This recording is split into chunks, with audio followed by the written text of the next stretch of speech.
I'm Justin. I'm a Skullcom librarian. My pronouns are he and they. I'm Sadie. I work IT at a public library, and my pronouns are they, them. I'm Jay. I'm a cataloging librarian, and my pronouns are he, him. And we have a guest. Would you like to introduce yourself? Hey, I'm Mike. I'm an open scholarship and publishing librarian, and my pronouns are he, him. Welcome. Thanks for coming on. I just kind of shot you a message out of the blue and was like, hey, you talk about really cool stuff in the secret underground IRC chats that we frequent. Mm-hmm. Why don't you come on and talk about some of that stuff on the podcast? Yeah, I'm excited about that. I love to talk and and to do so more than is probably appropriate often. So I'm super into it. No, sounds good. Yeah. So the way we know each other is we're both in these secret underground discords that are really super hard to find, I bet.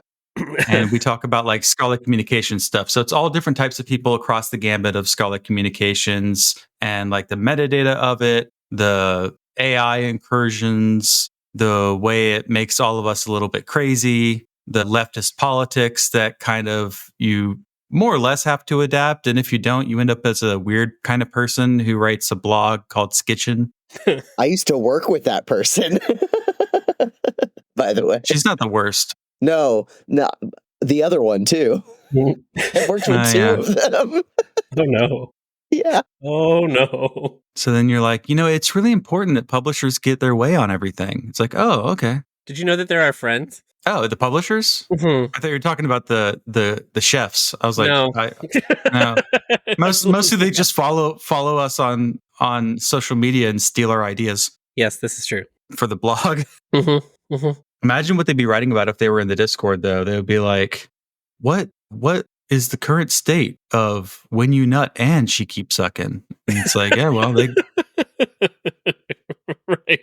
I think they would really struggle. I always tell people that I'm on a Discord for terminally online librarians, and it's primarily shit posting. So I would, there is a lot of issues we discuss, but it is predominantly a place for shit posting. Yeah, I love it. It's really what's kept me going when Twitter started to die, and a lot of cool people left, and some people who aren't on that Discord, and I was really sad. So I'm really happy people are finding their way back to Blue Sky and seeing some faces I haven't seen in a long time, and hopefully get them back on the podcast because I really was not in touch with them outside of social media. Yeah, it's been a very slow-moving diaspora. Mm-hmm. People just sort of leaving one terrible place. Yeah, that's true. So everyone knows us, but Mark, why don't you introduce yourself and tell us like as much information as you want about yourself personally, but also like what you do. Right. I'm the open scholarship and publishing librarian at the University of New Brunswick, which is like way up in the East Coast. It's sort of just easterly of Maine.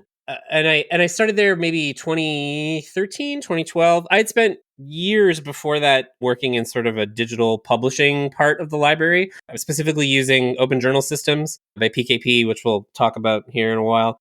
And eventually I just hit this point where it was like, I'm doing the work of a librarian, but I'm not being paid like one.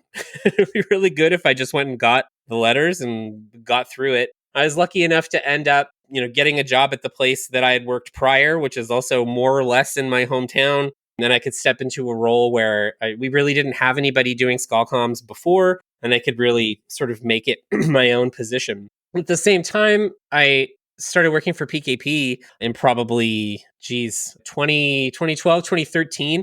While I was in library school, actually, I went to Western in Ontario, and I needed money because I had my third student loan, my third degree. And I thought, well, I should probably have a job while I'm here. And I started working part-time for PKP, and I just kind of stayed on helping them with hosting support for the journals they host and development stuff and all of these other pieces. So I do both of those things, and it's nice to have a job where I have a side hustle that just sort of dovetails perfectly into my regular work as a librarian. It's pretty advantageous, and it's been pretty good. So those are the broad strokes, I think. So are you officially an employee of PKP? I'm a contractor, technically. There are a lot of Canadian librarians in particular who end up doing contract work with PKP, where you work maybe 30 hours a month or whatever. And then you just sort of bill what you work, and that's it. So how did you get into this kind of work, specifically? Because I know we have a lot of graduate students. So if someone wanted to do what you do, what areas should they be looking into? Because I know this is all circuitous. There's lots of different ways to get into this kind of work. But how did it work out for you? So I had a friend in the history department where I'd been working, and he was doing like a digital humanities project for a professor who had gotten a big like Canada Research Chair grant. And he was just writing XML. He was like doing XML markup of these specific documents like TEI. And at one point he said to me, "Hey, do you know any XML?" And I said, "No, but it can't be that hard. I know HTML." And he was like, "Great, come interview for this position." And I applied. We spent most of the interview talking about David Bowie. I got the job in this very loose place with lax workplace vibes. And then I That's when spent, you know you got a job is when the interview is entirely about David Bowie. It's like, oh yeah, yeah, I got this. yeah, 100%. It was very clear to me that everything was going to work out. But the job was basically taking all of these journals that the institution, that the library had hosted for years, and moving them into open journal systems. And at the same time, doing XML typesetting. And so I was, learning XML as I went. And on top of that, I was learning a French schema. It's with there's this consortium in Quebec called EDUD, and they're part of this big organization called Coalition Publica. And the idea is they're basically a platform for pulling together all these Canadian open access publications. So I learned XML with a French schema. And then I just met a bunch of people I liked and kept working with the software I liked, met people from PKP as a result, because we were sort of doing a little bit of co-development work. And then before I knew it, I was like invested in scholarly publishing work on that side. And I knew that it was scholarly communications work, but I didn't really know what else to do. And when I went to do my library science degree, I kind of had to explain open access and open source software to faculty, which is pretty fun. Someone's like, tell me a little more about this open access. It's like, you're a professor at a library? Like, what is happening?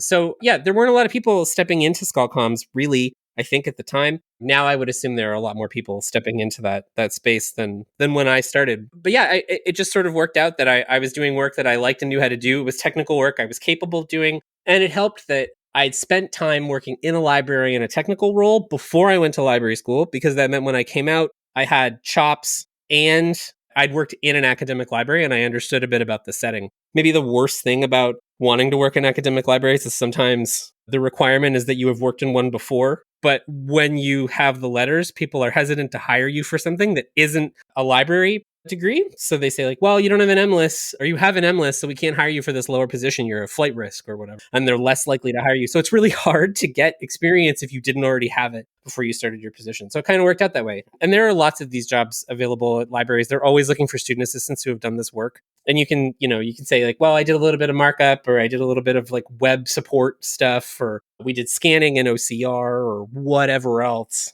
And I think that's usually a good foot in the door for getting the experience before you go off to make something official. Completely unrelated. PKP, I had to like refresh my brain because I kept being like, isn't that the thing in Rojava? But that's the PKK, the Kurdistan Workers' Party. But I was like, I got my acronyms confused.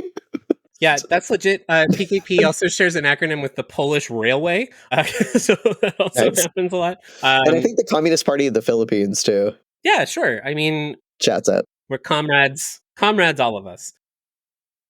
Yeah, so PKP is interesting. They're the Public Knowledge Project, and they've existed since like 2000, 2001, sort of a result of the Budapest Open Access Initiative and all of these other pieces. And the idea is that they make software that allows scholars to kind of take back the means of production, I guess. You run independent journals, or you take your for-profit journals, or you take your Diamond OA journals or whatever, and then you put the tools to run those in the hands of the scholars who run them.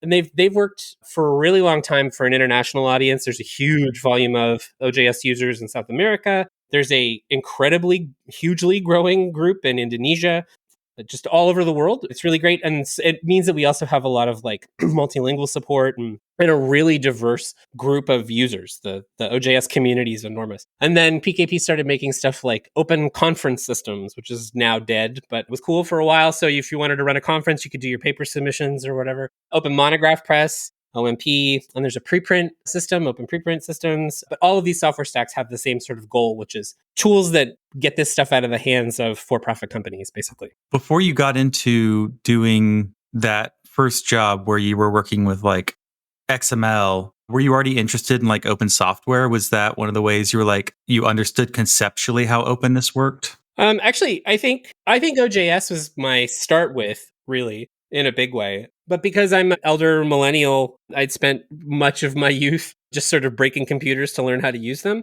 So I'm very familiar with spending time with software, not really knowing how it works, but wanting to learn by playing around, sort of autodidact, I guess. And that meant I was comfortable using the software when other people weren't, and also when it didn't have a lot of, say, rich documentation or specific user support or any of that other stuff, which I think led to comfort with the software and led to a natural position with a bunch of people just trying to figure out how stuff works.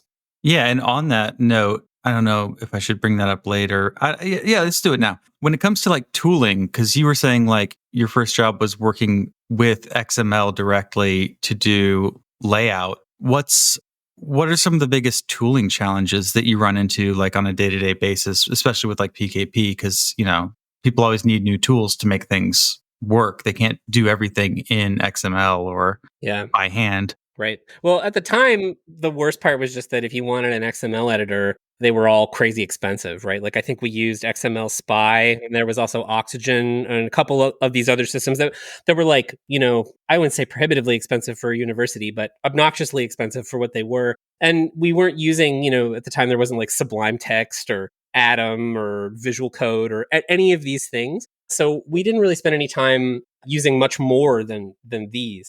So PKP runs almost entirely on open source software also, and PKP software is entirely open source. Every now and then we'll have to pay for something like, maybe like, testing software like Travis or something. If there's something we may need to buy that is helping with QA or other pieces, we might do it. We use Notion internally, for example, just because it's always been a nightmare to try to manage where the documents go.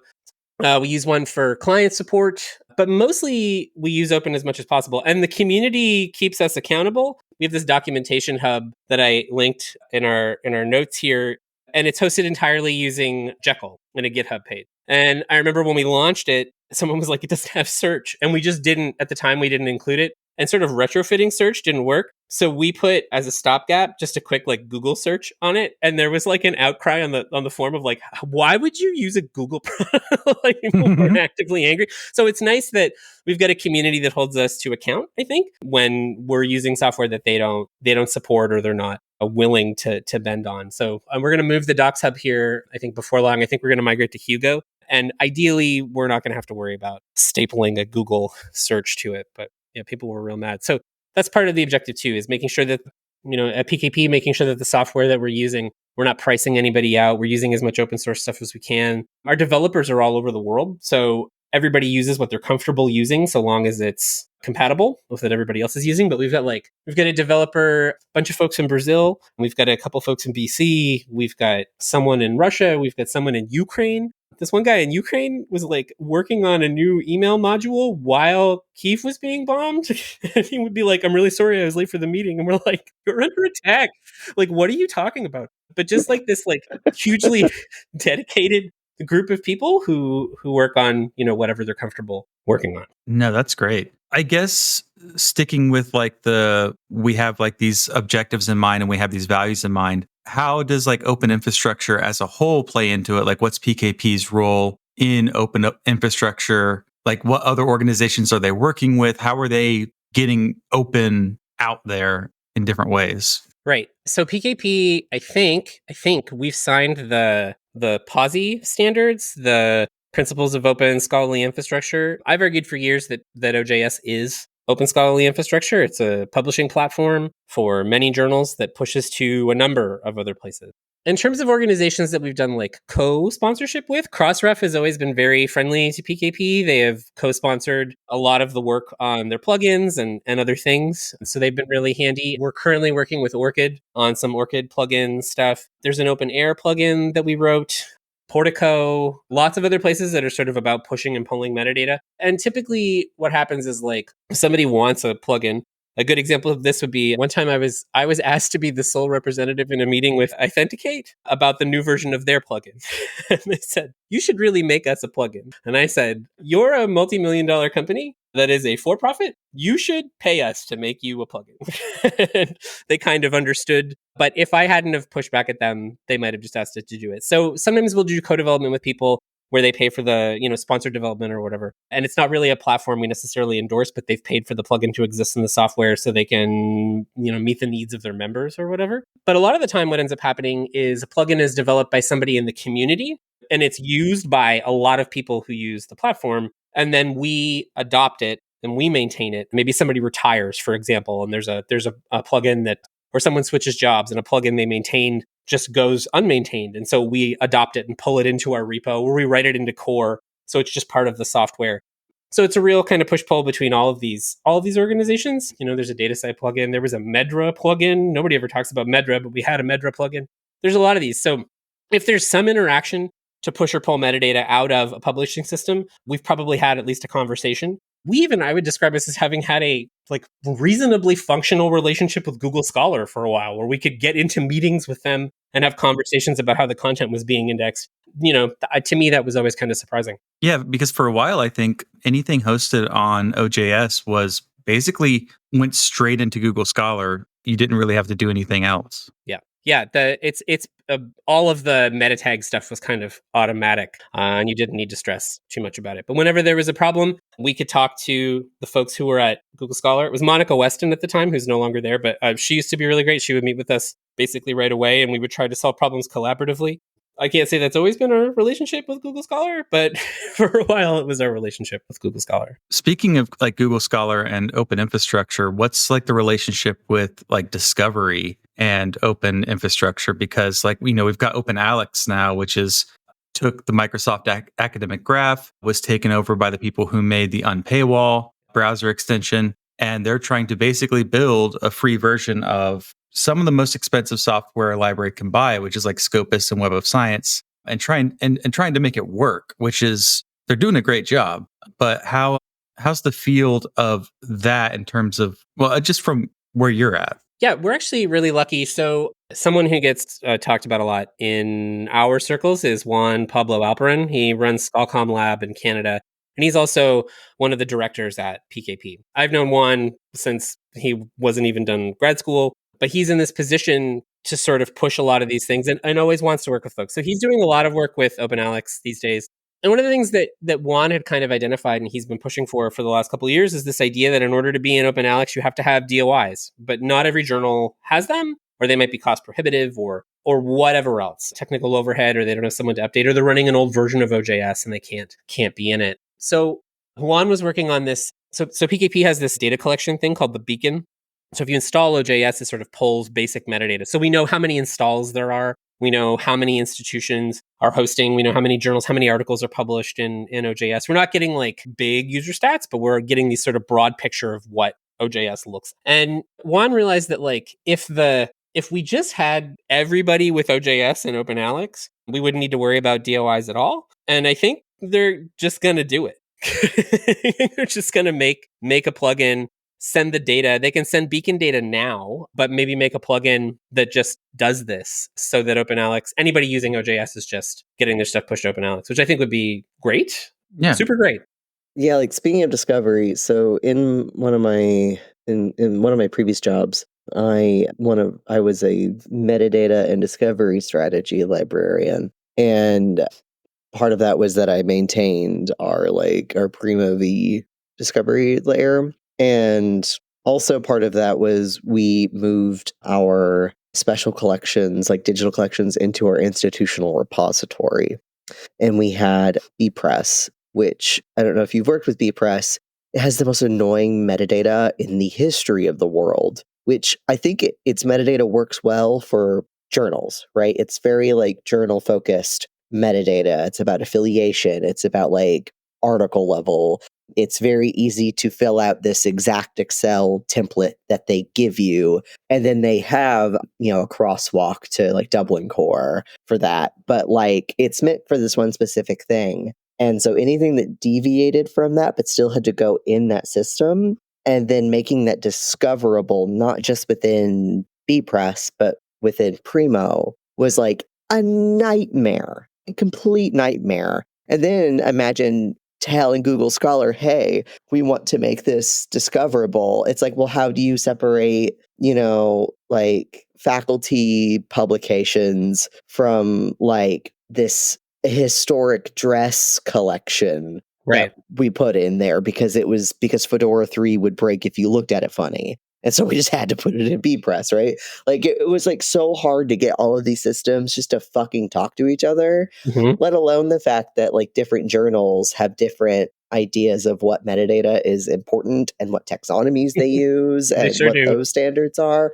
Oh, it's the most annoying goddamn thing in the world. It's so annoying. And both like, yay, metadata anarchy, and also use the same fucking thesaurus. Like, Yeah, ideally. it's so annoying. Yeah, it's really funny because the BPress situation in the States is so interesting. Like I was in some of the early next generation library publishing calls that California Digital Libraries was doing. And they basically yeah. they wanted to read, they were like, okay, well, we've got OJS for journals and we've got a repository and we need to make sure all of this stuff is searchable. And I remember sitting in the call and thinking, because at our institution we had DSpace and we had OJS. Like these things have always been separate. And at most institutions in Canada, they've been typically separate. There are a couple of BPress schools, but not many. And it was very clear to me when everybody was talking about their use cases that I was like, oh, you're just all very damaged by the loss of BPress. Like this entire thing is a coping mechanism for getting BPress back. It doesn't make any sense to me. I was like, just use OJS and just have a repository. And they're like, we're going to make this whole digital front end for all of our digital collections. And I was like, don't you just have an ILS? Like, what are we doing here? Like, what is this? And they're like, well, you get all these 6 things. Yeah, but we can have a stats dashboard. And I'm like, that's okay. But, have you considered that maybe there are just other solutions than just like open source BPress? Like maybe there's something you can do. Yeah. The metadata thing for journals is always so funny because like for a long time I gave all these talks on like metadata fidelity and metadata hygiene and all the stuff you need to know about metadata and the stuff that's important.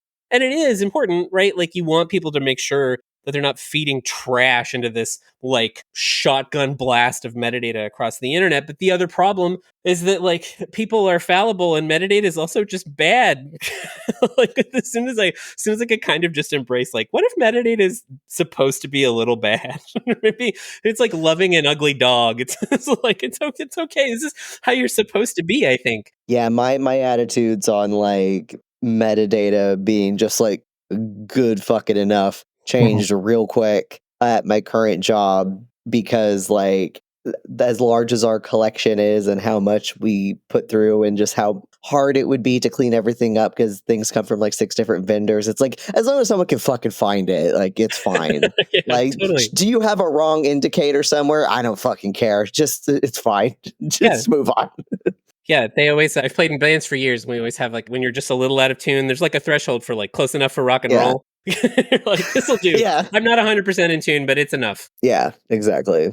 Yeah, and it's weird that those problems don't go away when you do have BPress because BPress wants you to like create journals in it. Right. But it's also an institutional repository where you can put like preprints, postprints, things that are, we're kind of doing this to get around the fact that open access isn't ubiquitous. So we do all these things where we go, hey, make sure you give us this exact version of your paper because we can't have the version after it. And this is our one weird trick so that we can get it to be open access. And the thing is, it would probably be better just to run our journals in BPress, but we have been running them in OJS as well because we've had that for a while too. And we also use it for our digital collections because, part of what I did was just consolidate all of these services and go, okay, we're going to make these things much more discoverable. They're not going to look pretty. It's going to be an institutional repository. Yeah. It's a file system, basically. We've done a lot to make it look good, but some people go too far and try and like make it do things that it just can't do. And instead of accepting the limitations going, because once you accept the limitation, like BPress can't do that. Then you finally have to go, oh, well, maybe if we want it to look pretty, let's build a website somewhere else. Make the website look pretty. That's going to be the front door. And then we can link stuff back to BPress. So that way we don't have to do some absolutely wild mixture of collections, sub-collections, buttons that take you to different things, duplicating things. Me and my Scholar Communications librarian, so I supervise a Scalcom librarian, and we have different views on this. I'm very much like, it's a file system. It's not going to look pretty. It's never going to look pretty. And he's very much like, well, what if someone was browsing through BPress? I'm like, who? What psycho is browsing through BPress? Yeah. Because what happens is faculty look at the site, and they go, oh, well, couldn't you navigate this way? And I go, none of your traffic is going to come from someone doing that. It's going to come from two places, Google and Google Scholar. Yeah. That's how people are going to find it. They're never going to see our repository. Yeah. And Or that's a maybe on good paywall. thing. Yeah. Maybe some Unpaywall other.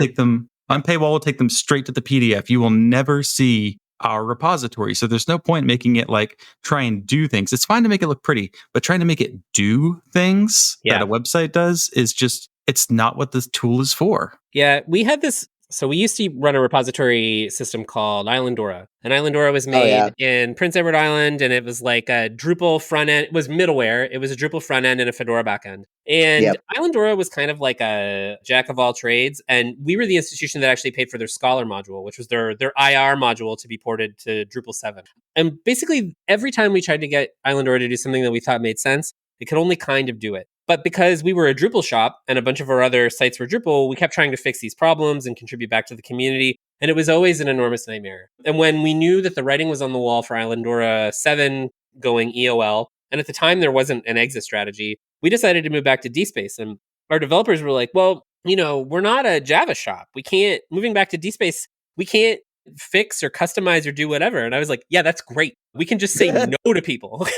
It's awesome. Can this do it? No, nor should it. We want it to be as close to stock as possible so we can update it, so we don't run into this problem where you can't update something ever because your customization to make a thesis graduation year appear on a landing page broke your update. Like, none of that stuff is good. So I've been banging this drum for years. Like, nobody whose opinion you should care about is someone who's going to, you just ignore the people who tell you that you need to browse a repository. There's just some busybody who goes, I wish my collection looked this way. It's like, you're the one looking at this because you want to know how your work looks. You're the one Googling your own name, and we're under no obligation to make sure it works. Repositories don't need to be sexy. They just need to be functional. And I think, like, in particular, I feel like kind of like trauma about this, weirdly. Where, like, I started my career when everybody was like doing big presentations about like, here's our new repository. We ran our own. We're on Hydra. We're on whatever other system. Here's this sexy thing we built ourselves. And then like 3 years later, they'd have to dump it.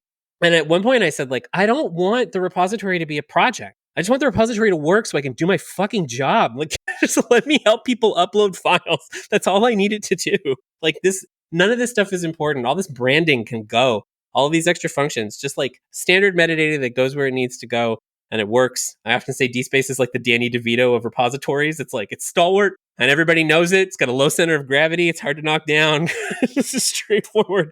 Like, please, let's just use something simple. Yeah, absolutely. It's got an egg for you in these trying times. It's just like, there's just no reason to do all of this extra stuff. So yeah, I hugely supportive of that. And the beauty of just saying no to people. Like, no, we just can't. That's just not something we can do. And I'm not even going to explain it. I don't need to. Software doesn't do it. It's just so liberating. Yeah. Not the stars, not today. Well, I think for a very long time, a lot of librarians wanted to prove their worth. Like, I think the Skullcoms pieces, you would go to faculty and you wanted the faculty to take you seriously and you wanted them to like you. So they would come back. And so you would say yes, because you desperately needed them to engage with what the library was doing. And I think that part of the work is, I won't say it's totally over, but I'm already doing valuable work. I don't need to prove to them that I know what I'm doing anymore. I don't need to bend over backwards to appease these people. I'm just doing my job and that's enough. Yeah, I think the real trick is to keep them from ever seeing the repository. So that's why we offer mediated upload. Yeah. So what we do is we send an email. We send an email and says, hey, we saw that you just published. Since we saw you just published, you might still have this version of the paper. Just email that to us.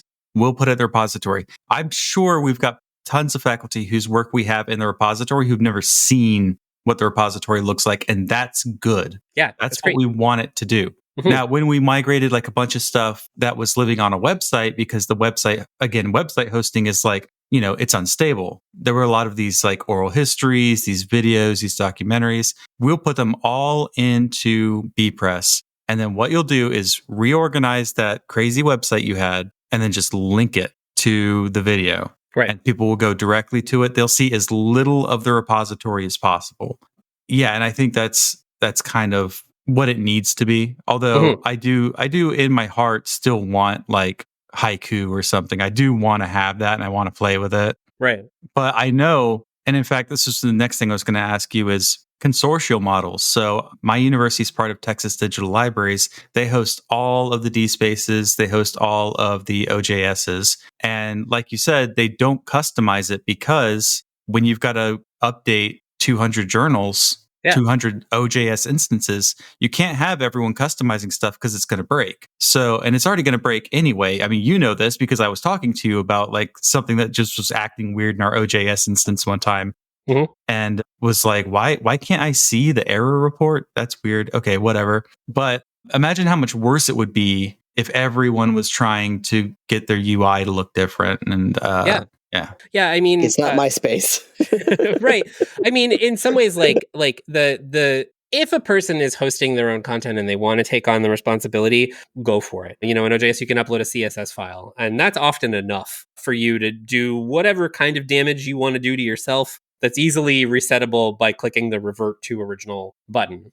But the open infrastructure question is really interesting in this sort of shared consortial piece. So I don't think I included this in our notes, but so in Canada, we don't have like a nationwide. We have the Canadian Association of Research Libraries, who are sort of a library association who push forward different initiatives, but they don't have services. But in Ontario, OCL, which is the Ontario College and University Libraries, they have this organization called Scholars Portal. And Scholars Portal operate kind of the same way that your regional consortium work. They host repository software. They do software as a service locally. They do OJS. They do a bunch of other things. But in the last couple of years, they started to do this thing where they would launch repository platforms for people who don't have them or can't have them. I don't know if this is the same in the States, but in Canada, what's happening is a lot of schools, especially libraries, are losing any developer roles because of austerity, principally. And then it's all university IT. And university IT are fucking dog shit. And so you're not going to get anything. And it's like a weird fiefdom. Like they definitely have like mall security cop syndrome. They're like power tripping on the dumbest things.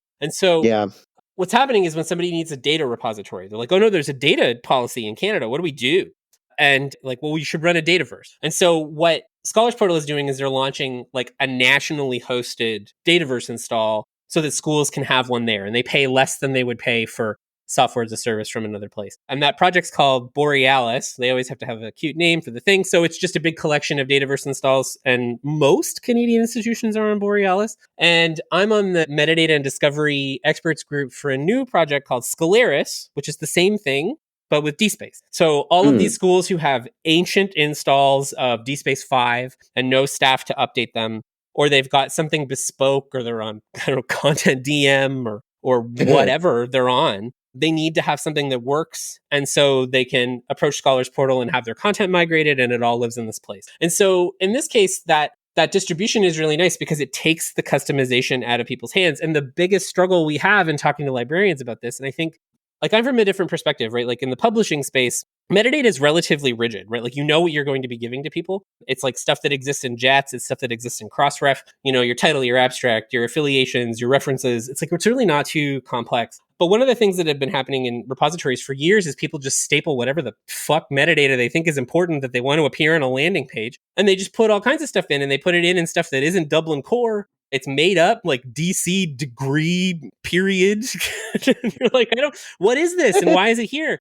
And it's this because is why Dublin Core is bad. Right. Well, and it's somebody wanted it, right? They wanted it to appear on a page. And so they recorded the thing, and they think it's really important. And so I've had to explain to all these people, like, if your metadata isn't usable downstream, the only purpose it serves is for display on your repository record, which is a place no one looks. So there's really no reason to be recording all this stuff. And then someone will say, well, how do I have all my custom forms? And how do I have all my custom this? And I just go, you don't do it. You just don't. Just don't. You don't. It's a wonderful excuse to not have to worry about any of this stuff. So as people are sort of thinking about migrating over, you know, I'm having a lot of conversations about like making sure your repository is open air compliant. Open air, I think, is like a real blind spot. In the States in particular, I think we don't talk about open air a lot. It's basically this big EU project to index or harvest all of this material from repositories. So, you know, obviously for years, lots of people have said the problem with repositories is I can't search through all of them simultaneously. OpenAir is meant to kind of solve that problem. So you push your content to OpenAir. And then OpenAir does this thing where they're also pulling metadata from like Orchid and Crossref and DataCite and whatever. And then they'll like dedupe those records and merge the metadata. And then they can push the combined better metadata back up to you, which is like, Can I kiss the person who made this? You can. The downside, they do use like a little smidgen of AI, I think, in their deduping, but I think that's relatively newish, and I think also probably prevents somebody from wanting to unalive themselves. I think is my suspicion. But I think it solves a lot of these discoverability issues, right? I can hop into OpenAir and I can go, show me Canadian research. Show me Canadian research on the coronavirus. And it's like, yeah, here you go. Here's all the repository versions. And here's all the DOIs for all of these pieces. So like as a piece of open infrastructure, it's really huge. So if you've got all of the Canadian schools in this like centrally hosted place, it'd be better if it was distributed, but I'll take the running good new software instead of the running DSpace 5.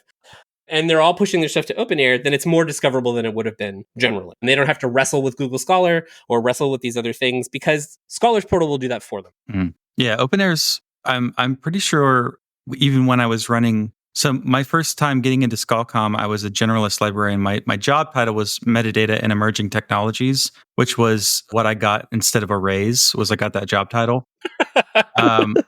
Sick. Well, my director knew what was up. Emerging technologies. She was like, I know I can't give you a raise, but I know you're going to be out of here in a year or so. So let me give you like a fancy sounding job title. Good on her. Fair enough. She was doing the best with what she did. That college no longer exists. Okay. She was doing the best with what she had. So I'm very grateful for the supervisor, most of the supervisors I've had in libraries. And I think even with Content DM, I was able to push stuff to OpenAir, and that was how it got into Google Scholar, and that was how it got everywhere. And I asked people, and then when I started my job at my current university, we had DSpace, and I said, okay, let's get this. This has not been connected to any of these things. Let's get it connected to OpenAir. Let's get it to Open Door. Let's get that metadata pushed out. And then we went to BPress, and I said, BPress, what do you do? And they go, everything goes through OpenAir. That's it. We're done. Right. And I was like, yeah, cool. I don't have to do it. Because I was like, give me your RSS feed or whatever it is I need to like register independently with OpenAir. And they're like, no, we got it. Yeah, you need all your OAI endpoints and OAI PMH endpoints. That's what it was. Yeah. Oh, OAI PMH. Yeah, so I think like that stuff. I think in Canada the push for this stuff has been really good, and we have a receptive group of people who are all using these ancient esoteric. Like you can see the like the metadata I would describe as like archaeological strata. You like look through and you're like, oh, I can see the brief period in which you recorded the year in which a student graduated on their thesis metadata, or I can see the year in which you included like this department that no longer exists but had its own special metadata requirement or whatever. Like it's nice to just sort of say, you can throw all this shit out. None of it's important. Nobody uses it. You don't need it. But that's a hard, like librarians don't like to throw things out. So it's really hard to kind of break people. And the other part too, I think this is the open source part, is now I'm saying to people, stop going to your IT department and asking them to break this in a subtle way for you. Instead, what I'm going to ask you to do is log into GitHub and see if there's an open issue in the DSpace repo about this problem you're trying to solve, and then find someone to contribute to it and fix it so it's solved for everybody. So instead of you guys just like going down the hall and knocking on someone's door and sweetly asking a guy who inexplicably still has a ponytail to fix your problem, you this other thing, just go be part of the open source software universe and contribute back and say to the developers, yeah, we do really need this thing. We do really need that thing. I think that stuff's really important. Learning what open source software is and how to contribute back and how to be part of that conversation is huge. And a lot of people haven't done it. They've just gone to the one person in tech support that can do it for them. And you can do that if you don't even know how to code or anything. 100. That's the thing. Like people think that in order to like use GitHub and participate in these things that you need to know how to code and that you're participating in that way. No, you don't. You can just go be annoying and be like, hey, this is broken. Can someone fix it, please? Thank you. Love you. And then it happens because a bunch of nerds are like, oh, fuck. And then they want to fix it. Like, it's great. I was about to say that's like the siren call. Like this is broken. And then I need it. Thank you. Love you. Bye. And I'm like perked up like a fucking like prairie dog. Like, how can I do this? That's a good IT person. I'm useful.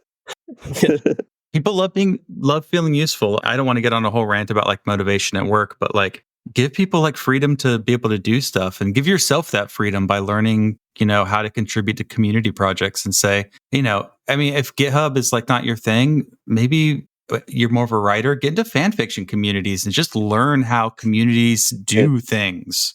Like seriously, get into piracy, learn how like pirate communities like do things. By the way, we're rated explicit, so you don't have to say things like unalive. I just didn't want to mention that to you before.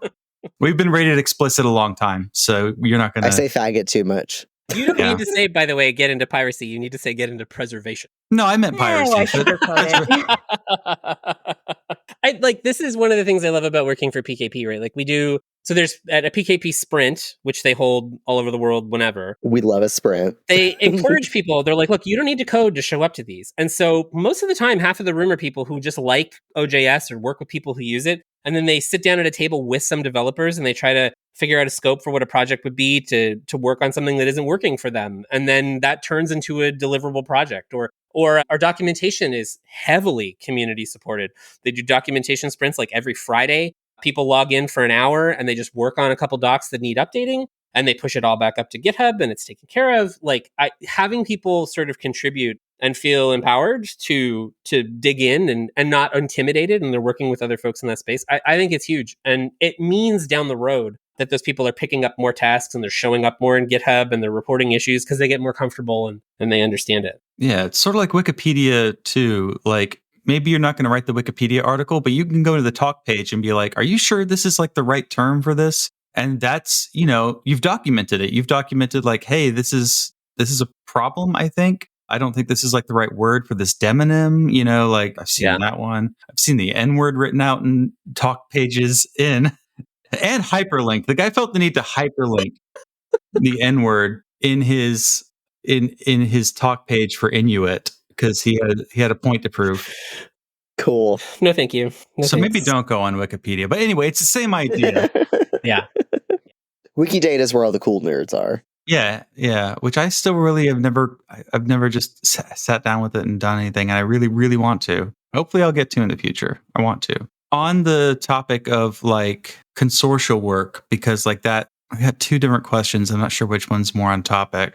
Okay, I'll leave it up to you. Do you want a question about the nature of publishing or research data management?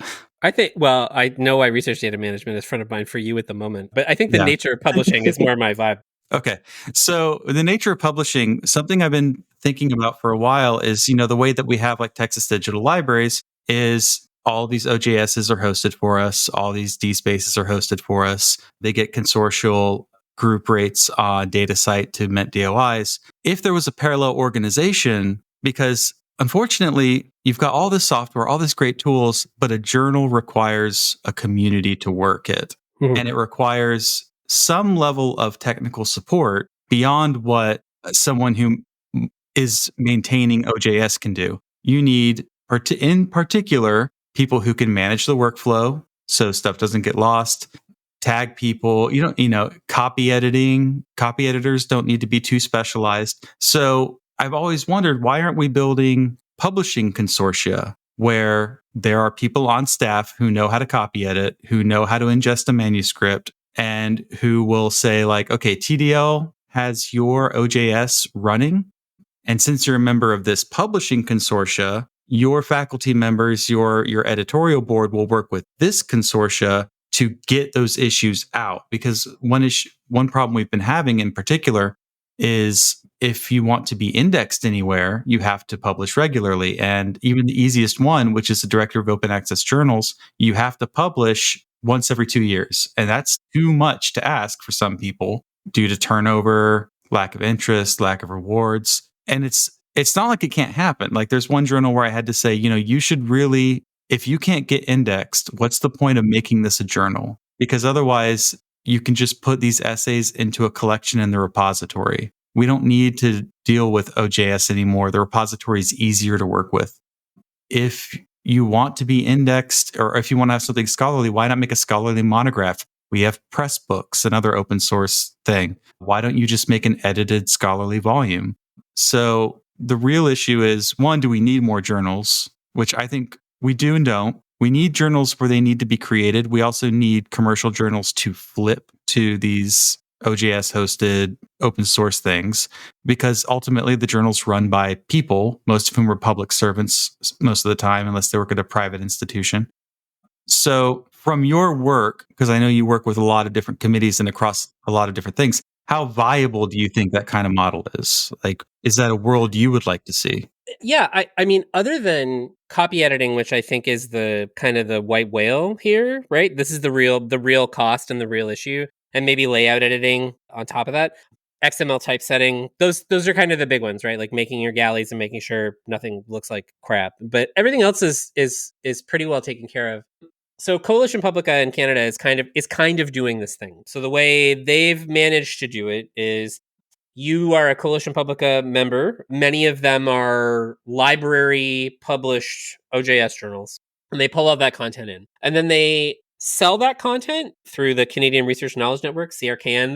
They're kind of our lyricists. They manage our consortial ORCID and other things like that. And they also take part in like transitional agreements and negotiating with major publishers across the consortium. So they kind of handle a bunch of things. So the way it works is Coalition Publica, an institution pays into Coalition Publica as a subscription, a lump sum of money. And then Coalition Publica is distributing that money for subscription journals. They get whatever their subscription is plus service fees. So they're doing some of the metadata correction. They're doing some of the intervening. They're doing some like DOI provision and some other pieces. And then the journal collects income. And then they also do that for open access journal. So if you're a Diamond OA journal, that money is just split based on, I think in some ways, readership, based on a metric I don't fully understand, but you get paid. And so we had journals that were starting up here at our university that were sort of early in this agreement. And they were saying, we never would have thought we would ever, like this entire enterprise was funded by money from this project for years because we wouldn't have had it otherwise. And the other thing we have in Canada that apparently is not super common is one of our tri-agencies, the Social Science and Humanities Research Council of Canada, SSHRC, they have this thing called Aid to Scholarly Journals Funding, where if you are running an academic journal in Canada, you can specifically apply for this funding for like operating costs. So that might include hiring a copy, or that might include your hosting fees for OJS or whatever else you need, typesetting or other pieces. I don't think any of these journals are breaking even on this grant money or the Coalition Publica money directly anymore. And I think, there is a lot of need for, especially the copy editing piece. But I think we're making ground here in providing these supports nationally. And then the other part that's happening is the community of practice. The library publishing folks who are also a part of Coalition Publica are talking to the journals. So there's journal publishing associations, and we're providing resources and expertise to those folks. We're working together to solve problems. So if somebody wants to know, how do I do such and such in OJS, we'll host a session or a community call. We just had one 2 days ago on flipping to Diamond OA. And so we invited 2 journals that had flipped, and then a representative from Coalition Publica and a representative from Carl, I want to say, or maybe a library. And they all talked about this idea, how they helped journals flip from a for-profit, maybe they were hosted by Wiley or whatever, and then they left, and then they went fully independent, and now they're self-sufficient. And that rules. So the copy editing piece, I think, is hard. I think it's just hard to once you have distributed labor that way, you almost also need distributed HR, managing the staff is one level of apparatus higher, I think, than we're able to really suss out nationally. I would love it if you could just freelance people, but I think your quality would be highly variable. But I think it's really the only missing piece is the copy editing. But I think the other parts work if you can have a national platform like Coalition Publica that pulls together your library hosted journals and your existing Diamond OA journals and makes a package that is appealing for institutions to pay into. It's kind of like subscribe to open. You pay into it because you believe in the project. And I think that's a big deal. Yeah. And I think another part of it that right alongside the copy editors, there's still people who are going to go through and name the files, upload them properly, and do some administrative work for the journal, which is in particular getting the ISSN set up and getting indexed. And I still feel like that expertise could easily be shared because all you need is someone to come in and go, do this, do this, do this, do this, do this. I'll show you how to do this. And then we'll keep you going. Because the one thing I worry about with my imagination, sort of my realistic imagination, not like my utopian dream, my realistic imagination of how do we get to open scholarship and non-commercial publishing is piece by piece. We flip these journals, we flip another journal, and then everyone goes, hey, everyone's flipping all these journals. Let's really do a tidal wave. And that will be a turning point that will be very, very impactful. But then I worry one of the things holding people back is getting into those traditional measures of prestige, which is Web of Science and Scopus. Unfortunately, if we could abolish those, I don't want to abolish Web of Science. I think scholarly indexing is important, but them as like a measure of this is legit, Yes. I think is another very, very big problem. Yeah, absolutely. I just threw it in the chat, but PKP has had this document in varying iterations for like the last 20 years called Getting Found, Staying Found. And it's like about all the things you'd need to do for your journal to be like a real journal, to get its wish to be a real boy. And so you've got your journal standards and identifiers, getting an ISSN, getting in DOAJ, how indexers work, all of this stuff. PKP hosts like well over 500 clients with journals, and they don't babysit the editorial for these. They mostly just hand them the documentation and say, "Here, you're an adult, go for it." And they read through the content and they figure out how to index their journals. And if they're serious and they do the work, they make out okay. If they're big smooth babies and can't solve problems, their journal disappears in a year. And I think that's just kind of the way it works. But I think giving them the tools and having lots of like webinars and letting them know they're supported and that it's okay to ask questions. And I think especially like trust librarians and trust ScholComm's folks who are doing this work. That's a real hurdle for people. Like I have a journal editor who's a managing editor who just retired, and I would describe him as the most condescending motherfucker.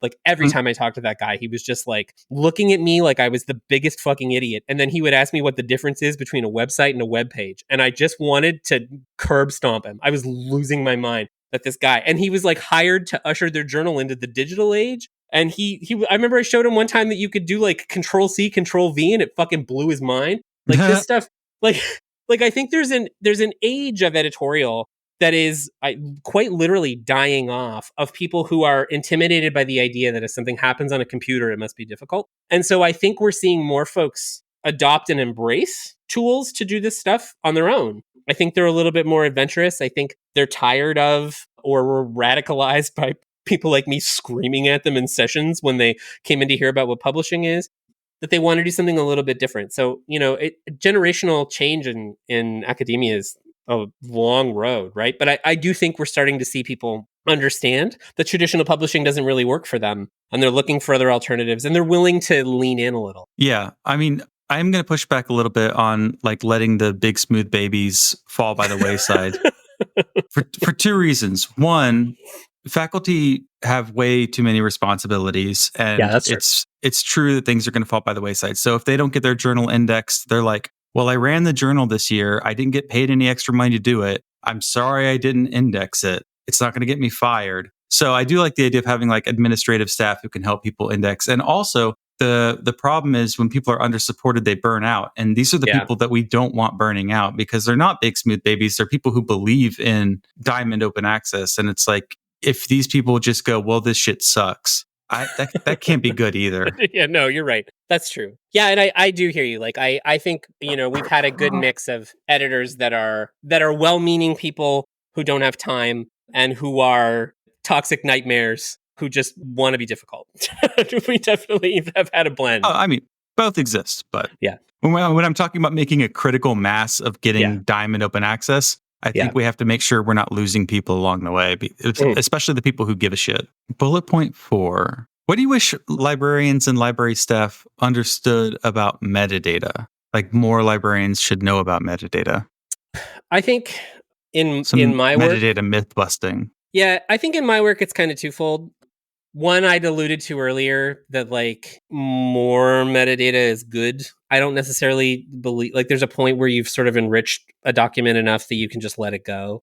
But I think the thing that I see a lot from people who don't work in the space of open scholarly infrastructure is like an understanding of what happened when a publisher publishes a work, like what hitting the publish button does. And the like bizarre Rube Goldberg machine of open scholarly infrastructure does to the metadata when you do it. So, you push, I register a DOI when I publish, and then that metadata goes to Crossref. And then a bunch of that metadata goes to ORCID. And then it goes to OpenAir. And it goes to all of these other places. But then the other place it goes, it might not be super obvious, but like Mendeley or Zotero are ingesting metadata from a DOI. Or someone's doing a repository ingest using a DOI.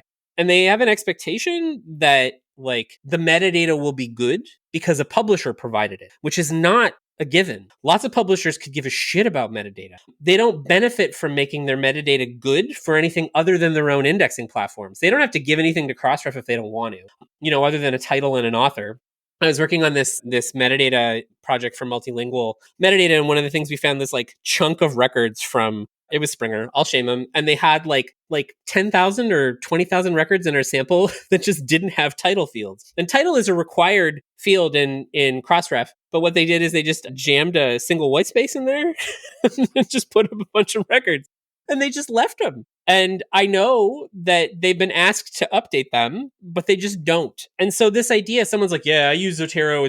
Everything came in all caps. And I'm like, yes, because publishers, not because Zotero is bad. And I think a lot of people don't understand that publication point is where all of that stuff comes from. It all flows downstream. You have to think of it as like an entry point and literally a river of metadata and all the other places that suck it up. And then when something gets fixed, it takes forever for that stuff to get distributed by all of those places. So it can live. So it's like, it's really important when you hit publish that you mean it and you've thought about it. The publishing you shouldn't hit that button as a second thought or a formality. It's a big deal. Yeah, this is when I used to work in an academic library and would do instruction. I was often the Zotero guy because I was the person who knew how to use it, right? And I would always tell students like, this is magic and we'll do this all for you, but also double check it because sometimes EBSCO, I love EBSCO, but sometimes EBSCO will like put the affiliation or the email address in the name field and not its own field. And so when Zotero brings that metadata in, you'll have like an email address or like a title or an affiliation in the author's name, and then it fucks up the name stuff and everything. Yeah. Like I was looking through the documentation that you linked to us, which like I love. I'm a documentation nerd. It's great. I love these documents you sent us. But like the thing of like metadata is not style. Yeah. And I was just like, stop putting it here just because you want it to show up. Like, I just like felt that in myself. Because it's also an accessibility issue. Totally. It's like how you shouldn't use an H1 except for the title of the webpage because of screen readers. And you shouldn't use like H2 or H3 or whatever just to like change the size of something on your page because that fucks with like people who use screen readers. Like it's the same thing with metadata. It is serving a purpose. Yeah. But also, the people who make this software need to understand that when I ask somebody to jump through all these hoops, all they want is for their journal website to look away. So it's like in OJS, people are putting metadata in a place like I've seen a DOI in a title field because somebody wanted it to appear in the table of contents. And so they see that and go like, tell them not to. And I'm like, I could tell them not to until I'm blue in the face. What they want is a DOI to appear on their title page. Can you make that possible? And they're like, oh, I guess. So like trying to figure out like what like emergent behaviors metadata rigor result in? Like, why are people jamming metadata where they're jamming it? And what does that mean? Where are we not meeting their needs? Maybe metadata should be more flexible. Maybe we should allow people to display 3 titles side by side if they want. But what we record is the metadata that actually matters. Maybe more options in display. But I think it's both of these things where people want to express. I've had to do indexing for like or metadata work in OJS for a poetry journal. And they're doing all kinds of wild shit. And that's great. I love that they're doing wild stuff, but it's also super annoying. And so it's like there should be ways to accommodate the ways they're using the software, ideally, without them having to make their work look a way they don't want it to. But yeah, you're kind of forcing people to care about metadata. And metadata isn't something like, I always say this, like metadata happens to scholars, not for them. It's like, oh, I gotta fucking what? Like they just don't want they just don't want to. And I get it. There's so much else going on. It's like, I know why you don't really care about this. I just need people to have like express some grace towards the universe of where this stuff is getting generated from, because it's bad and it's hard and not everybody has time for it. And it's not Zotero's fault that this metadata's document. It happened at the publisher end, and that's what it is. And I meet a lot of librarians who don't know that, or they look at an ORCID record and go, this ORCID record's all fucked up. And it's like, yeah, all that the publisher didn't put it in. It's a real, I remember I was so PKP is a sponsoring organization for Crossref. So if you're an OJS user and you're in a country that's on their GEM list, their equitable membership list, then we sponsor your OJS or your Crossref membership. And I remember like being on these service provider calls with all these other people from publishing and people saying, Crossref, you really need to make sure your metadata is better. I remember going like, what do you want them to do? Correct it? Correct 1.6 million records? Like, what are you talking about? Just make sure your metadata is good. What do you mean? Like, you don't want Crossref editing your metadata you've deposited. That's a can of worms nobody wants to open. Like, it's just a weird situation. So this idea of stewardship and who owns who's owning their shit in the metadata space, I think is really important. And I think that's a thing that a lot of people just miss out on. And I think it happens because for years people have just had this work be cataloged. And catalogers are actually very good at this. I see people in the repository space all the time trying to like reinvent cataloging, and I'm like, you listen, like you don't need to, I'm right here, yeah, you know. you don't need to write new rules. There are very esoteric rules and they exist and you should just use them. You don't need to do this again. I was about to say, like, Mark, like, already allows you to have, like, parallel linked titles. Like, I do Arabic cataloging sometimes, and you can have, like, the romanization and the Arabic script linked in two separate fields so that in your OPAC, they will show up on the same line, like in the article you shared with us about, like, metadata across different cultures. Yeah. It's like, that's a thing that Mark has been doing. Yeah. Yeah, you know, like, it's not hard. Mods is secretly a very good XML schema. I love mods. Yeah. I love mods. Fuck Dublin Core. Mods is where it's at. Like, Dublin Core is so basic that it then forces people, they think, like, oh, it's so flexible because it's just like a title and a name, like whatever. There's like two fields, but what that means is you have to use like a notes field for 6 different things, and there's not a field for this exact thing you want to do. Its flexibility means it makes you do weird stuff that then isn't really compatible across systems. Yeah. Or something like mods that is more like, here's a field for this exact thing you want. It's like, thank you, mods. Yeah. Like, yeah, scope notes. It just works better. They tell you exactly what it's for. You know exactly what. There's no ambiguity. This field is for this thing in this situation, and it's very straightforward. Yeah. Here's the attribute. Here's the element. Here's what you do. I mean, Dublin Core is only flexible because it's essentially boneless, right? It's not, I hate Dublin Core. I really don't. I really don't like it, and its ubiquity makes me very mad. Yeah. So backing up a little bit, why don't you? Backing up a little bit because we've been talking about like lots of different organizations. Why don't you explain like what Crossref is and like why it's important? Right. And I would lump DataCite largely into the same conversation. So probably one of the biggest misconceptions I hear from journal editors often, and even some repository folks, is they'll just say like, I minted a DOI. And they think just making the DOI is how a DOI works. But for DOIs to work, they require a third party. They require a registration agency. And that registration agency is storing the metadata, and it's where the DOI takes you to resolve to the URL that's stored. So there are two major, at least in the sort of Western publishing space. There are other DOI providers, like Japan has its own DOI registration agency, and there are a few others globally. But Crossref's kind of publishing flavored, and DataCite's kind of repository flavored. And each of those accounts for the metadata they store. Crossref and DataCite work together, and they share metadata back and forth. But the whole idea is you get a DOI for an article, a unique identifier for an individual publication. All of its metadata is stored alongside that record, including the URL. When you click on a DOI, it takes you to the thing. It's not like a bit.ly, it's not like tiny URL, and it's more than a handle, even though all DOIs are also handles. So Crossref as an organization, they kind of sprung out of, and I think I made this comment in our Discord, that like Crossref's biggest like political hurdle is that a lot of people see them as basically an op for publishing, big publishers in particular. And I do understand where that comes from. But they store metadata specifically related to academic articles or conference proceedings or other specific academic publications. And their metadata more or less aligns with JATS, and they record a lot of it. And Crossref is unique in that they also store reference metadata. That's the Crossref part of Crossref, so that you can see when other people have referenced your work because it's deposited in the metadata of an article, and you can sort of track the relationships of works in general. Crossref are enormous. Their API, which is public, is hugely used and a major piece of OpenAlex and OpenAir and ORCID and all of this stuff sort of relies on the Crossref API. So if something doesn't use DOIs, it's essentially visible or invisible. And DataCite still has lots of visibility too, but their metadata isn't as rich for journal articles, say, as Crossref. So that's who Crossref is. And I think why they're important is just that they've filled this gap that was missing in open infrastructure, which is the place that the data is stored so that it could be pushed to all these other places. Their open API is great, and I'm glad they have it.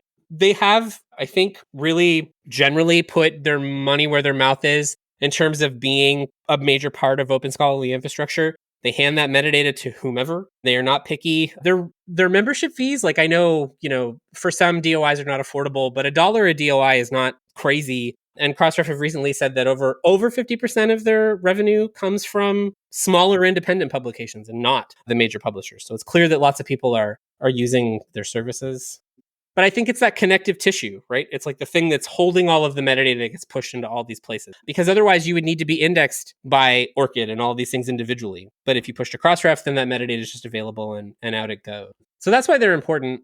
And I think at this point, like, I don't want to say too big to fail because that's an enormous jinx, but like they're kind of necessary. Like if we lost Crossref tomorrow, I think it would be a nightmare. And I really worry about what would replace it.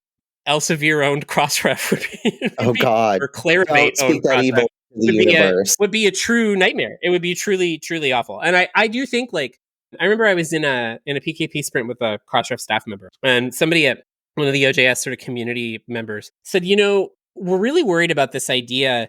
Like Crossref is centralized and it's a risk. If something happens to Crossref, we're all fucked and it's not good. It really should be distributed. And we're really worried what will happen if you get acquired. We've seen this happen a million times in publishing. It would be a big mess. And this developer was like, look, I love working at Crossref, but we know that ideally we don't really need to exist because this could be distributed and other people could handle it and the infrastructure is open and people could just take it and use it. So like I would love or not like to lose my job because I like working at Crossref, but ideally the platonic ideal of what Crossref is doing is that we don't actually need to exist as an organization and this just happens. But whether or not that happens, they just announced they're moving from their own self-hosted software to AWS, which is a move in the opposite direction. So I don't totally know, but they're vital. And as far as I know, they're not ghouls. I always on Ghoul Watch, and I don't think they're ghouls yet. It's always like pleasant, like it's always nice when I'm like pleasantly surprised when like a vendor's not a ghoul. Yeah, totally. Yeah, I mean, Crossref, in the work I've done with PKP, I remember they invited me to a Crossref Live event. They don't do those in person anymore, but it was in like 2019, the last one they did. And they sat me across the table from an IEEE guy. And I just gave that guy shit the whole weekend. And they were like, loving it. I was like, great. Like, I expected them to kind of be like, I can't believe we invited this loudmouth. And they seemed to be appreciative that I was giving this guy a hard time. And that's how I knew that they were at least a little bit in our corner. And they've always been huge supporters of OJS. When they contact us, like, you guys have a bunch of members in all these places all over the world that are on a old version of OJS. Can you help them find a way to update their software more easily? And that's exactly the kind of question I like to get from an organization like Crossref. Yeah. I commend you for your giving III some shit. Oh, man. Anytime. Could you tell us a little bit about the work that you've been doing with, is it NISO or NISO? I never know how to pronounce it. I think it's NISO. Okay. Because I've been hearing a lot of great stuff, and I want to share it with the world. Oh, that's nice. About my work or about NISO? Yeah, about what you've been doing at NISO. Yeah, so in 2008, NISO released this spec it was a recommendation for journal article version language. I think Peter Suber was one of the folks who was on that group, and a handful of others. And the idea was basically to find, generalized terms for how you can describe an article that goes through publication. And those phrases are phrases we use every day: accepted manuscript, submitted manuscript, proof, all of these other things. They're very aligned with a publisher's workflow. And then in 2021, 22, I feel like I've been part of this working group for like an eternity. It was supposed to last like a year and it's been like 3. I keep ending our calls with like, if any of you want this to last any longer, you'll have to fly to my house and kill me. I'm just like losing it. But the idea was to sort of solve a lot of these problems where like preprint is a ubiquitous phrase, but it isn't one of the journal article version term, or how we account for some of the problems. This has emerged a lot since we got our public feedback with post-publication peer review and sort of addressing those issues. So the idea is trying to take these terms and make them a little bit more useful to people, and then also make recommendations to publishers about transparency, which they're frankly bad at. Most people are bad at it. Where like, let's say what it used to be is like you had a version of record, a term that is like beloved by publishers, but like more amorphous than they're willing to admit. And so you get a version of record of an article and then you change it. And it used to be a corrected. And what we've done instead is said, okay, well, why don't we use semantic version? This is version of record 1.1, 1.2, 1.3, patch language. Let's have this make a little bit more sense, which is, I think, hard for a lot of people in this space to wrap their heads around because they're not developers and they're worried about what these things mean. And they're also worried about the implications of semantic versioning on like editorial. Like, is a metadata edit 0.01 or is it not? And these are, I think, reasonable questions to ask. But the other thing we want is like change logs. Like if you update an article, tell us what you updated and when you updated it and why you updated it. Have an update policy. Have a semantic versioning policy. Tell us what you're doing with your work. Make those old versions available so that people can see those versions. This is one of the major conversations we had about like, if a person cites a word and then you visit it and it's no longer the same version as the version they cited, do you want to be able to see the version they cited? So a lot of the conversations are about making this language make more sense to consumers of articles and a little less focused on specific workflows of, a certain specific publisher. But to NISO's credit, one of the things they've done is they've invited a very wide range of stakeholders. Like I really expected, and I think a lot of people expect that what NISO is going to do in this case is just invite a handful of major publishers and their varying glad-handing cronies. And instead what they've done is they've invited a bunch of people from universities and library publishing and repositories. We've got people from Archive. We had people from eLife. We've got people from Silverchair and someone from Wiley and Taylor and Francis and SSRN. And we've got this like really wide range of people and everybody's bringing something a little bit different to the table. And I think it's nice that they're putting us all in the same room so that we can fight with each other about what scholarship is supposed to be.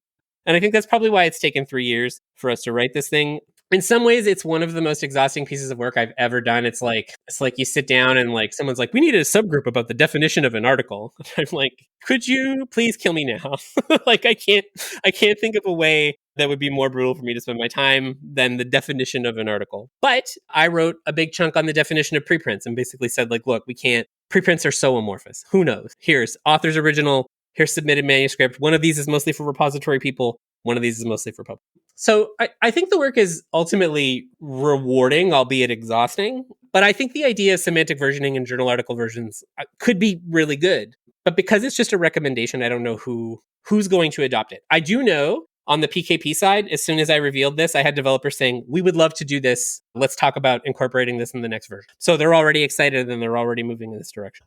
I think publishers, based on the public feedback we'll release later, a little less thrilled about some of this language. But I think that's to be expected. They have a real vested interest in making sure that the version of record means the things that they always wanted it to mean. The indelible version, the truth, with a capital T. The truth.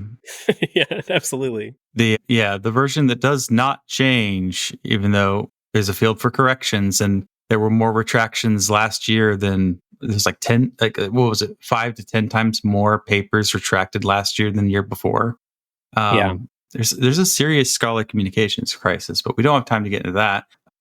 When you're talking about versioning, though, like if there's version of record 1 and version of record 2, are they given different DOIs, or is that in the DOI metadata? Boy, what a conversation this was. The idea, I think, so we couldn't make a specific recommendation. No, I know. And it's a very reasonable question. There are people who wanted a DOI for every individual citable version of a work that could ever exist without, I think, really understanding the potential cost, right? Like that would be, you're registering a new DOI. That could be quite expensive. Because it's what Zenodo does when you update stuff, I think. Yeah, Zenodo does that. I have no idea. Like CERN, I guess, just has a bottomless datasite account. Infinite money, yeah. Yeah, so it doesn't matter. And Crossref can do like relational metadata for free. Like if you update, you can update your metadata for free. You can associate 2 works for free. There's some of this stuff that doesn't really have a cost associated. But I think the idea is that the article takes you, or the DOI should take you to the landing page, and then you can handle the rest with like, a URI or something along those lines. If you want a DOI, you can. But part of the issue is that like we can't speak for how DOI registration agencies will take our recommendations. So we have a member of Crossref there, and it's like I can't tell Crossref how to do their service because they already all have sort of small adjustments on the DOI spec and what they do or do not offer. So we just kind of had to say like, look, talk to your agency and make sure you have relational metadata included to prior versions. You connect these things so that they can be connected generally to data sets and stuff like that. And that's the best case scenario. So one DOI where you could see the other versions of the work, that would be great. I don't think we really know what'll happen in a like VOR 1 and a VOR 2 kind of question. I think publishers aren't interested in answering that question. And weirdly, the people who probably are the most interested in answering that question are the post-publication peer review folks. So we've had to make a new subgroup. We had a little bit of an explosion in a meeting. Kind of a new subgroup made to try to find a way to accommodate post-publication peer review in a way that wasn't like, this is how eLife or this is how F1000 does it. But let's make a generic post-publication peer review workflow and make sure these terms work. And if they don't, because the big gripe is that these people use VOR for an article, whether or not it's been peer reviewed, because it might be peer reviewed later. If we need an extra term, then maybe we do it. But that's a double-edged sword too, right? Because like I think you're saying, well, then these are less than a VOR, which is going to upset the post-publication peer review people, or you're saying it's equivalent to a VOR, which will upset publishers. I almost always fall on the side of upsetting publishers. I think it's fun and rewarding. And so I'm happy to push that through. And I think we have enough people where we can kind of have this discussion lean that way. But we'll see. Ultimately, it's like, I have to not wild out too much in these meetings, because I'm worried they'll kick me off the committee. But I'm a co-chair, so I really have to wild out super hard. So far, it's worked out. And I think we're well on our way. And I'll say this, like some of the people I thought would be really, really obnoxious, like publisher-wise, have actually been sweeties. One of the co-chairs is with ACS, and he's just been an absolute sweetheart. He's like the nicest. He's like, hey, Mike, what's your shirt say? And he's like the friendliest dude. I love him. He's never fighting with me about any of this stuff. He's and every now and then he'd be like, my bosses kind of don't like this thing. And I'm like, that's okay. He's just very like, I love it. It's so good. So yeah, I think it's been rewarding, and I can't wait for like when I can finally die. I just want it to be over. What I want to know is, do you have any more stories from these publisher conversations around the table of this committee? I just want to do like a little tea spilling ceremony. Yeah, I mean, I think a lot of the people who are representing, like our Wiley rep is someone who like has been acquired by Wiley and used OJS for years. Our Taylor and Francis rep is like a very well-meaning wonk who just wants the language to be nice. I don't think we've had anybody who's pushed back. Like, honestly, we got in our first fight in this last year, and it was about post-publication peer review and eLife. And a handful of us really, really pushed back on this guy. I think weirdly enough, the librarians have actually been kind of the most annoying. Nice. People who insist that all repositories do it this way. And then I have to say, that's absolutely not the case. Like, it is how you're doing it. It's not how everyone does it. Please don't well, this is how libraries do it. And they're like, no, it is for sure how you do it. So I think that stuff has been good. I think it's felt like pulling teeth, like that I've really had to drag people through giving a shit about this, which is a little frustrating. Working with NISO has actually been great. The person who originally recruited me to be on this thing is from my province. She's lived in the States for forever, but she was just like, hey, you're from New Brunswick and you work with PKP. That's perfect. You're like fitting this thing perfectly. Let's chat. And they've always been like, I expected in a very conspiratorial sense for these folks to be kind of steering me in the direction of the status quo. And generally, they've been very accepting of shaking things up and having this be more representative of what publishing looks like now, which has been a real treat. I really didn't expect it. I thought for sure I'd be doing a lot more fighting in this committee than I have been. It might just be personalities, but it's kind of hard to say.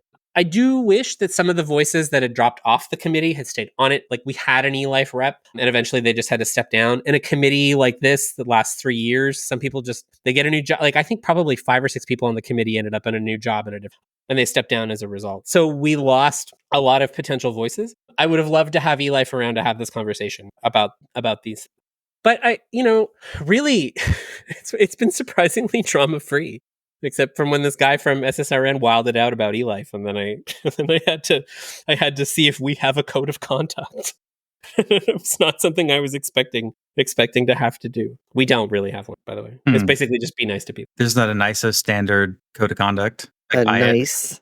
Yeah, nice. Oh, an ISO. What's a nice number? 420. They acknowledge that it is very old. They said this definitely needs updating. They said to me, and I will not volunteer for the working group to update the NISO standard.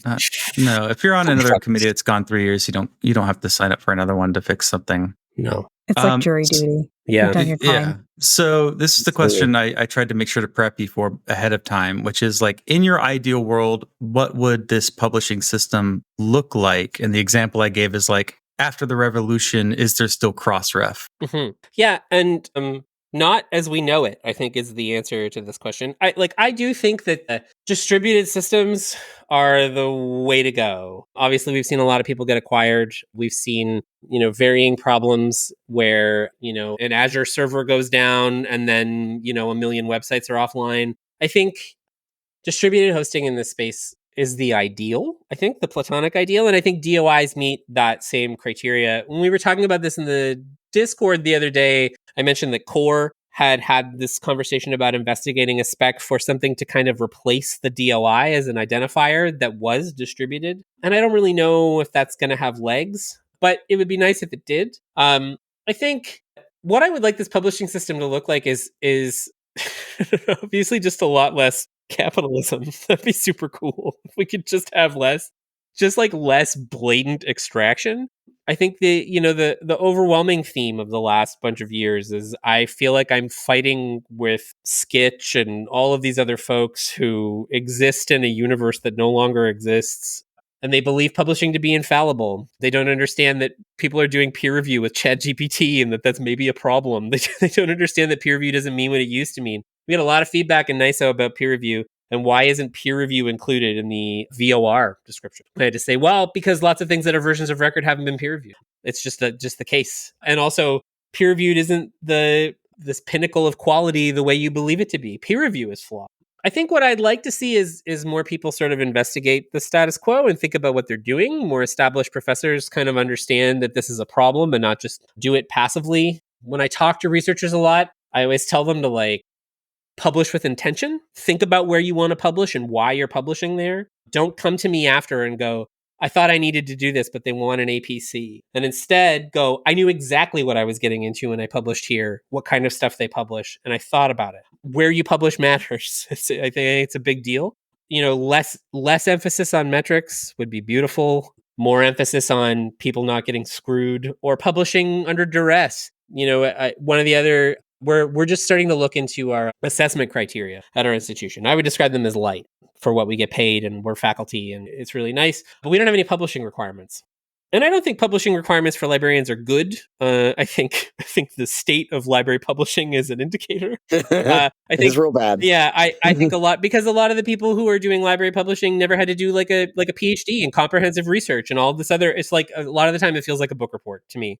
And so it's bad to make people publish, but then I see my colleagues going oh, we've got so much rigor. And I'm like, I'm literally on a Discord where one of the channels is I'm looking for co-authors because people have to publish for their jobs in so many other places. And I think we need to have some kind of balance here between intentional publishing and other pieces. These are more problems with academia in general. Yeah. But I think a distributed system that meant that these software platforms were managed by, in open source software by people who were pushing content out to open scholarly infrastructure, that researchers didn't just let all this stuff go out of this preemptive capitulation would be super cool.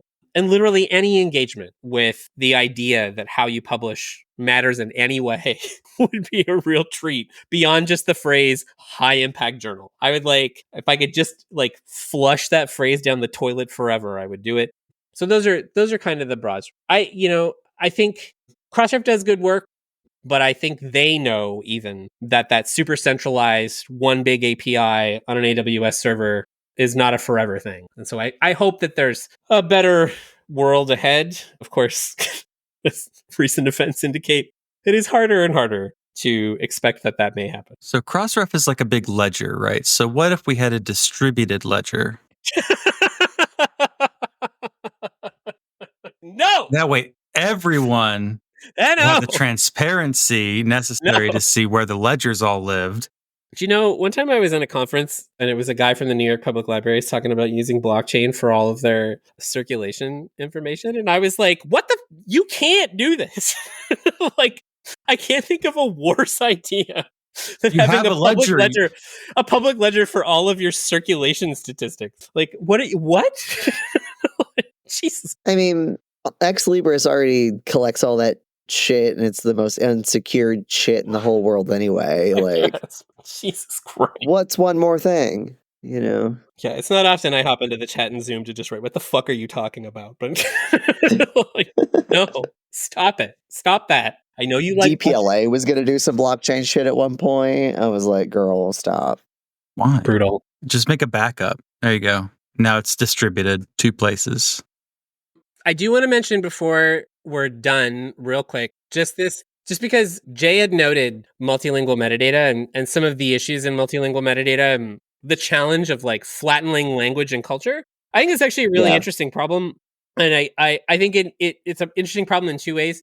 One is that like multilingual metadata as we know it is more labor for the people who are multilingual. So those journals are going through significantly more effort to make sure that they have, 3 titles, and then they have transliterations of name metadata, and they've got all of this other stuff. And they're doing it predominantly for indexing, but all the major indexers have like English language predominance as a sole selector and validation process, which really sucks. So the problem with those folks are doing way more work, and it's not getting passed downstream because English is frustratingly like the lingua franca of publishing in a lot of ways. It's not good. So I think the best way for standards and metadata is actually for, all of the organizations that are doing this work to understand that it's okay if something has more than one title, or it's okay if an author has more than one expression of their name or more than one expression of an affiliation. In the research we're doing, I didn't share a preprint for this, but I think I alluded to it. Crossref, for example, takes multilingual metadata when you give it to them, and they store it in XML. When you access it via the API, you only access whatever the first language was. So if you have 3 abstracts and they're in like English, Spanish, and Portuguese, and someone pulls that metadata from the Crossref API, you only get the first one, English. But they have the other 2. But the question is, like, where would somebody pulling that metadata put it? And where do you expect it to go? And I think like Crossref have expressed that they want to find solutions around this because they know people are doing the extra work to have it collected, but where it gets distributed outwards is a major problem. And I think, honestly, one of the places that I think we should be really pushing people is the citation people. like MLA should know what to do with this. APA should know what to do with like all of the reasons this stuff is as rigid and stupid as it is because of citation styles. And so I think there's a bit of a blind spot here where people are like, whoa, Crossref has to know how to store this. And I'm like, no, citations need to know how to handle multilingual content too. And they're very, very bad at it. They expect a canonical title. And I think that's a major part of the problem. That's requiring people to basically like flush their cultural identity down the toilet in order to fit a first name, last name metadata field. Yeah. So I mentioned in the notes, like I said, I do Arabic language cataloging. And for folks listening who don't know, if you are in like Mark 21, like, traditional bib cataloging, and you're going by like Library of Congress guidelines for their like romanization, they treat all Arabic language, no matter like if you don't know, like there's not like Arabic language, there's a bunch of dialects of Arabic, right? And LC goes, nope, it's all classical Arabic. It's all the Quran. That's the only thing that has ever been written in Arabic ever. And so, and also the way that things are pronounced, even in modern standard Arabic, no, don't care. You have to Romanize it literally and not how it's pronounced. And I'm like, cool. But then like I was cataloging a Palestinian zine for Read Palestine Week, right? And a lot of the names like were not already controlled names, right? And they were English. Oop, I hit my microphone. Like English romanizations of their names, but they were like by the people whose like poetry was in the scene. But when I had to then make like not formal controlled headings, but like when you make like a 700, like a 7xx field or whatever, you do it as if you were making a name authority file. So I had to like reverse engineer what is these people's name in the Arabic script, and then what would the LC romanization of that be, which it completely removes then the Palestinian pronunciation of their own names. And I was like, this is bad. Like, that especially like in a time where like Palestinian culture is being actively destroyed, like the dialect and the language itself, like by erasing that and flattening it, that's like part of the genocide. Like I'm like, this is bad. Like I shouldn't be doing this. Yeah. So I was just like, how does that even, like, how do we make that not happen? Yeah, I was thinking about this because I listened to your last episode about like indigenous metadata. And in Canada, we've had this conversation a lot about like if you're from a specific community and you don't want to put your colonizer's country name as your country in metadata, there's no ISO standard. Like I'm in the land of the Mi'kmaq Wallisiquat. That's not, I can't, that doesn't exist. And there's so many of these subdivisions, and those ISO standards are like rigid. Like they're not like if you put something in there that doesn't belong in there, it can break things. It will just say this is invalid. This has to be a country. And so you're like, we're doing all this work to make sure that we're doing like decolonization of publishing and we're trying to meet all these standards. And then someone who's from like the Squamish region in BC can't pick that as their nation, and they pick Canada, and they're like, oh cool, I guess I had to pick my colonizer as my country of origin. Like that stuff sucks. And it's like and then people say, can't I just change this? And the really frustrating part is like, well, you can, but here's all the stuff it breaks. And so these are the two pieces that are really frustrating. Yeah, when Jay told me about how, because I think in one of the zines they had their Arabic name in Arabic and had transliterated it themselves into Roman letters. So you know how they want their name to appear Romanized, and you have to ignore it. Right. I feel like that's, aside from the genocide, which is not a thing you should normally say, that's so aside. Yeah. But on a human level, names are very important to humans. Right. And like if it's like I spell my name this way, like this is what one of the beauties of ORCID is like your identifier is a number, and however different ways you want to write your name, that's fine because it all comes back to the ORCID. Yeah. And so it's so crazy to me that we have this like ORCID system that does it right. And that Jay's telling me about this system where it has to be in classical Arabic and he can't Romanize the way the names, the way the person themselves whose fucking name it is. I made sure that it was in a contents field, but still, you know. Yeah, and you have this like, it's like, oh, ORCID is a little bit like being barcoded. And you're like, well, that's creepy. And then you're like, but actually barcodes are pretty convenient. Like, it's actually kind of good. Yeah.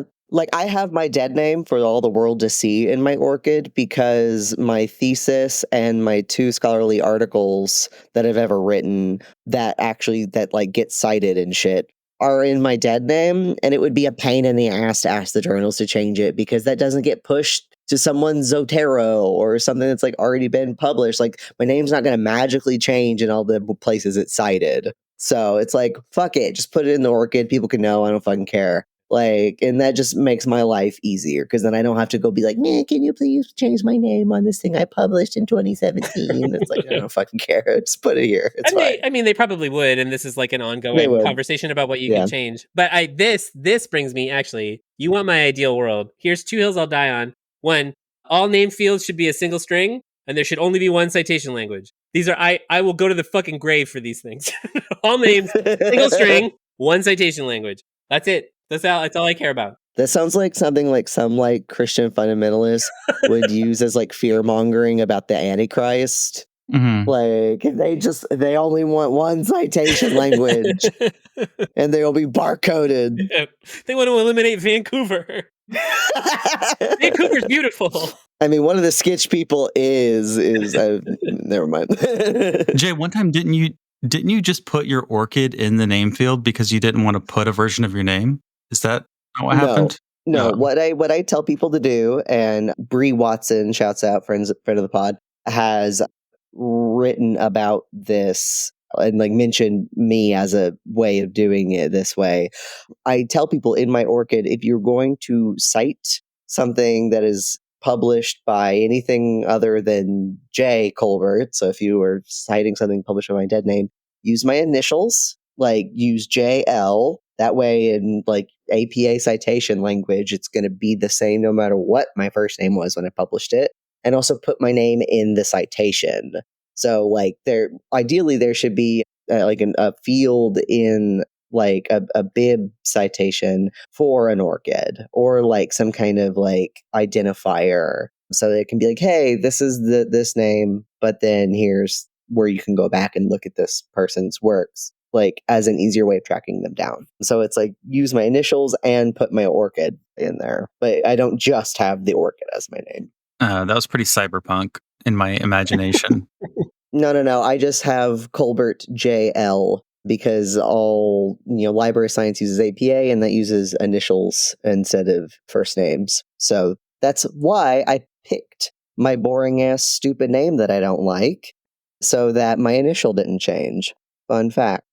I don't like my name, but I did it so my initial didn't change. I like it. I know you do, but you don't. It's not your name. Okay. Well, I think then we've covered everything. Is there anything, Mike, that you want to plug? I guess it just shameless blue sky dog shit. I'm just Ahem Nason. .bluesky.social, AHEMNASON. You can also find me in a number of places as ACAB for cutie, a username I am very proud of. And I feel very good about. And that's really it. I'm all over the place doing talks for people. I guess people like the way that I talk really fast and say a lot of things emphatically. And if you see me in an association call or whatever, come on in. And I always love to answer questions. Like a lot of people who burn out, and I'm on the tail end of one of those right now, I'm always happy to answer questions. So drop me a line if you want to know anything about metadata, and I will do my best to answer that question within the limits of my sanity, generally. Okay, great. Thanks so much for coming on. Thanks for having me. Good night.